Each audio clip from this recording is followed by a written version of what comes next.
Welcome to the Man and the Pan. Hey, I'm gonna do something real exciting for you guys, man. And people not gonna believe it.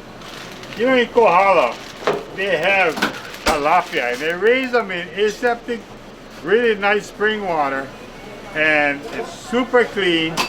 And what they do is that they feed it right, and they have it all like this, IQF frozen.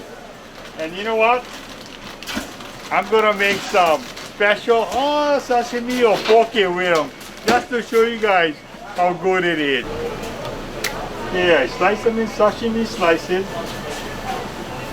lay it really nicely on this tray. Hey brah, I wonder if they're gonna do is tilapia. I slice it, and I layer it, make them look nice.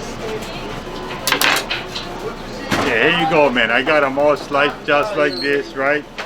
And what I do on top here, I get some pickled longkyo, okay? I chop it all up in small slices.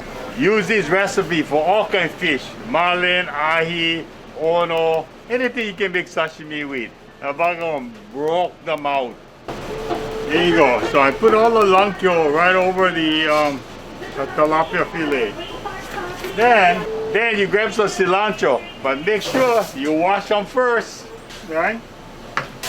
Yeah, you chop them up into small pieces. Again, the tilapia doesn't have too much flavor in it, this one. Okay? So you gotta create your own flavor, okay? Just like this. Then what you do, you just dump the cilantro on the tilapia, right over the tilapia. Just like this, okay? You grab some shoyu and you just slam them on. Heat up some sesame oil. You can use peanut oil or whatever oil you want. By heating up some sesame oil, okay? And I'm gonna dump it on there, and it's gonna partially cook the product, and it's gonna be really good.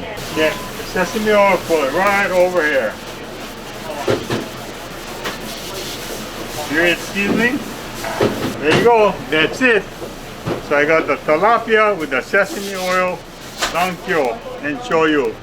Wow, that burger look good. Let's see how it really tastes. Mmm. Oh, really, really good. Mmm. Talapia sashimi. Awesome.